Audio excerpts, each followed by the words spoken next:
The Galactic Council Hall was larger than any stadium on Earth. Its ceiling was made of glowing crystal, high above the heads of thousands of alien leaders. They filled the seats in rows that stretched far into the distance.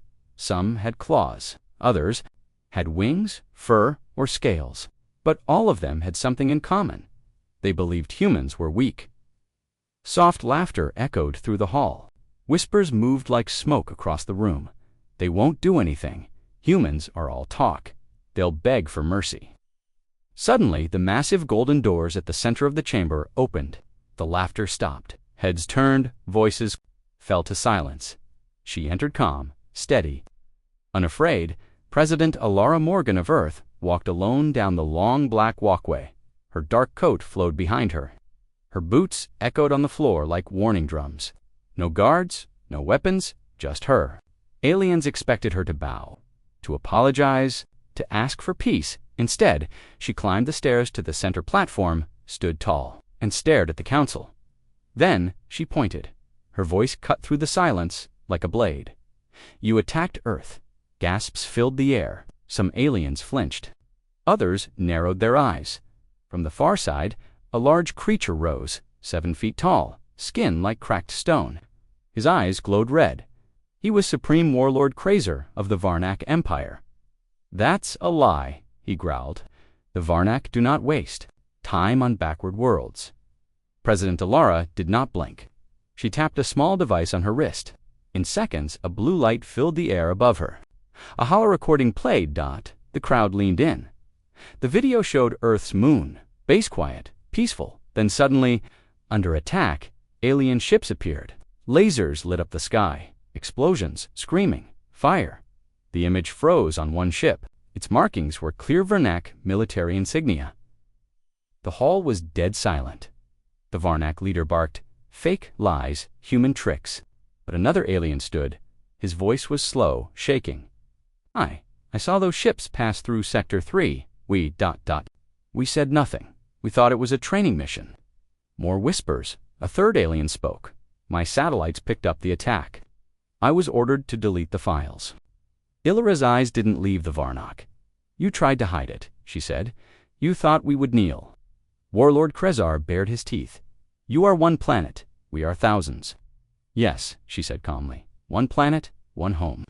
She turned to the rest of the council. "You let it happen. You watched. You stayed silent." The tension in the room turned heavy like a storm building. A tall creature with silver skin and long fingers stood.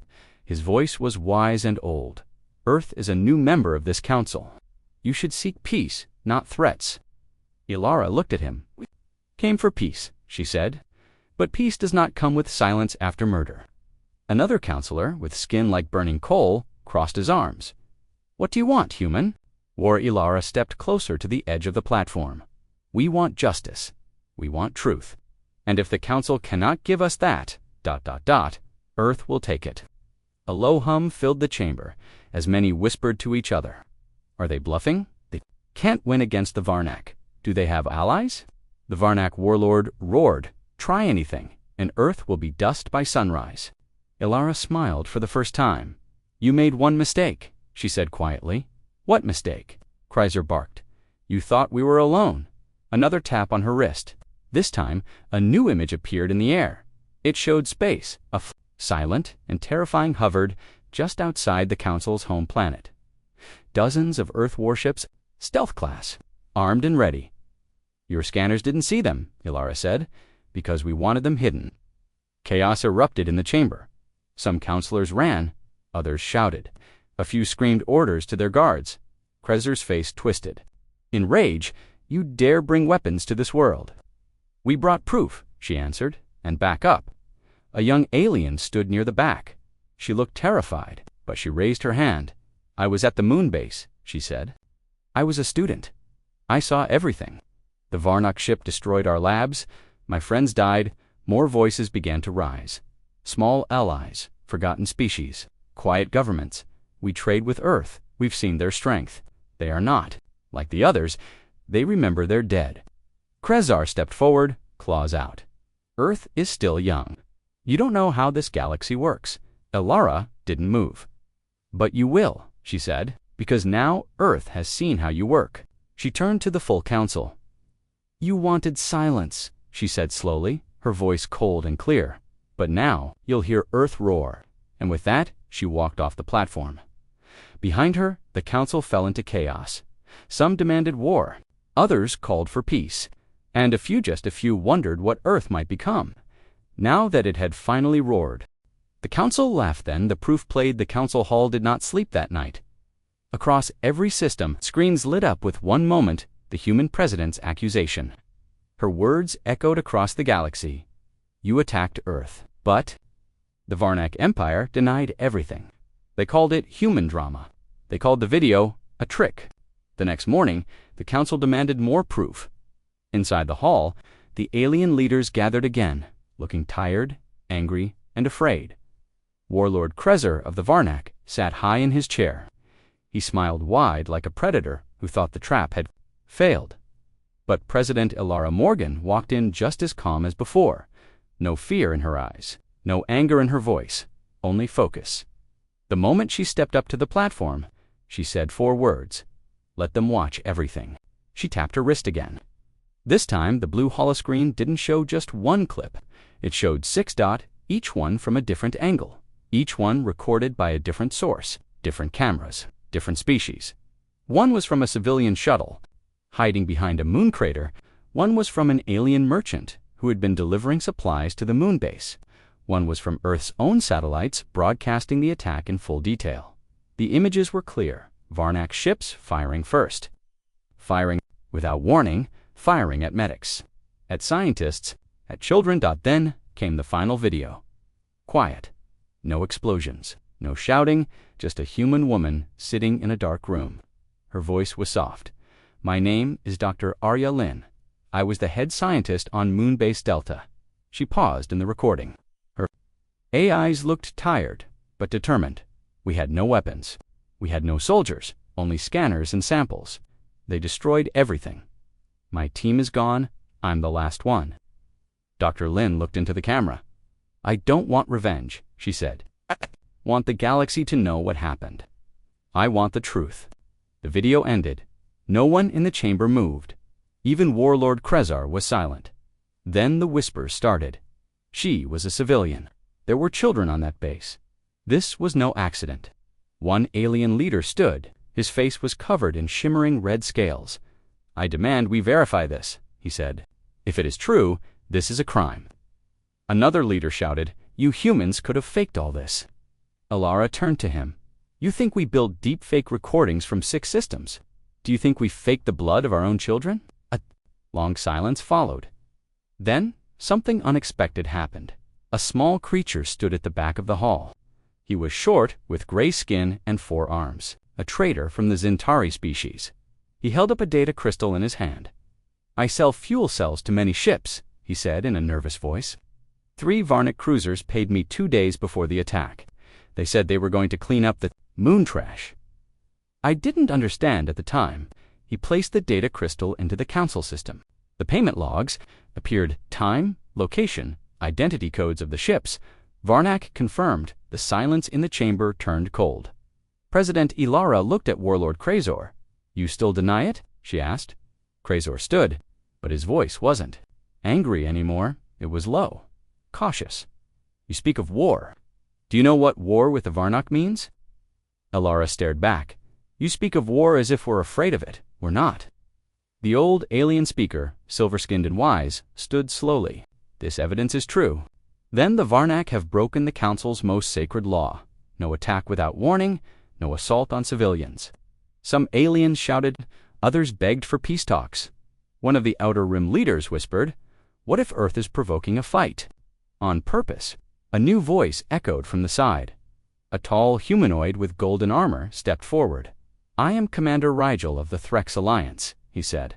We were silent yesterday, but no more. He turned to Ilara.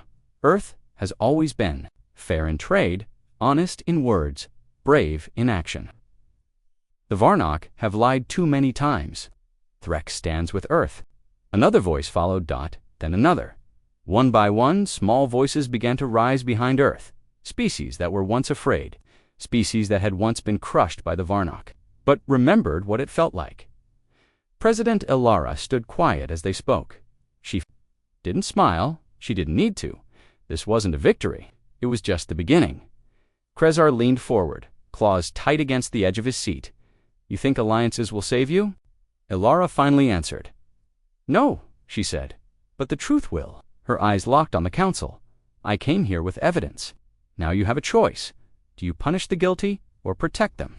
The old silver-skinned speaker gave the order. "The inquiry, call the Varnock to justice, and seal the vote chambers." As the guards moved, Warlord Krezar's eyes glowed like fire. "This isn't over," he whispered. Elara turned to leave. Without stopping, she replied, "No, it's just begun." Earth's patience is over. The council hall was locked. Inside. The inquiry had begun. Alien leaders reviewed the evidence, argued, shouted, and blamed. Some wanted to punish the Varnock, others wanted silence. But far above the council world, in the cold black of space, something waited. A fleet. Earth's fleet. Dozens of warships hidden behind a gravity shadow.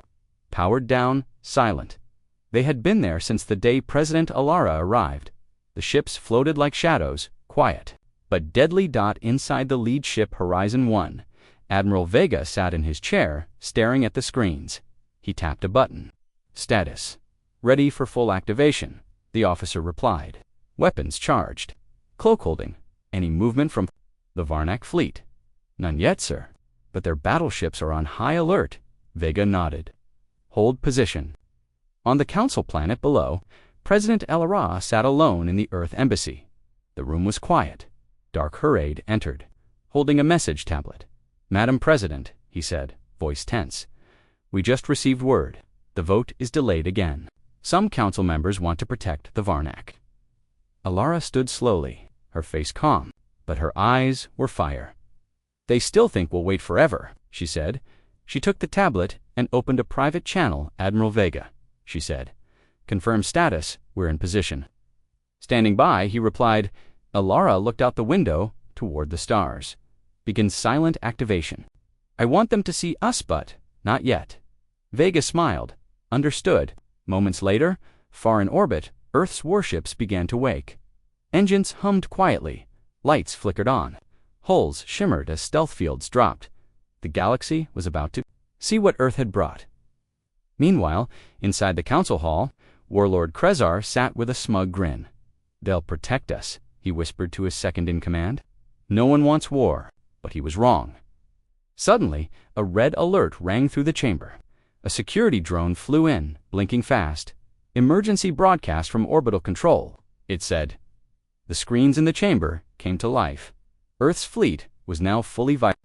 Above the council planet, gasps and screams filled the hall. Alien leaders stood up in panic. Others grabbed communication devices. They were hiding ships. That's a full fleet. They're insane. President Ilara entered the hall slowly. She didn't shout. She didn't threaten. She simply said, "We waited. We gave you proof. We followed your laws. But your silence speaks louder than your words." The Varnock warlord stood. "You dare bring weapons to our skies." "We brought them for defense," Ilara said, "but we are prepared for more." One counselor cried out, "This is a declaration of war." "No," Ilara said, "this is a reminder. Earth will never be attacked again, without consequences." Another screen flashed red. A new message. "Emergency alert from Sector 5. Everyone turned as the screen opened a live feed. An Earth colony was under attack. A small human settlement in Sector 5. Burning ships, firing, civilians running. The attackers, Varnock destroyers, the entire council chamber fell into chaos. They attacked again during the inquiry. President Ilara stepped forward. "You were watching," she said, "and while you talked, they acted again." She tapped her wrist. "Admiral Vega." "Yes." "Madam President, Code Black, authorization, Omega." "Confirmed," he replied. The screen changed once more. This time showing Earth's warships moving. A dozen cruisers turned toward the Varnock sector. Engines flared, weapons charged, shields up. The council screamed in panic. This stopped them. Earth is going to war. Ilara looked at the chamber one last time. "You had your chance," she said quietly. We trusted you. We brought truth. We showed respect. She turned and began walking out. Behind her, council guards shouted, leaders yelled, sirens wailed. But Alara didn't stop. Her final words echoed through the hall. Now Earth answers, in its own voice. The galaxy responds, but it's too late. The stars above the council world were no longer calm. They were on fire. Earth's fleet had moved in perfect silence. It crossed into Varnock, space-fast, sharp, and unstoppable. The council scrambled to react. Emergency meetings were called. Peace ambassadors sent hasty messages, but it was already too late. The moment the first Varnock destroyer opened fire on Earth's colony in Sector 5, the war had started, and Earth was no longer waiting.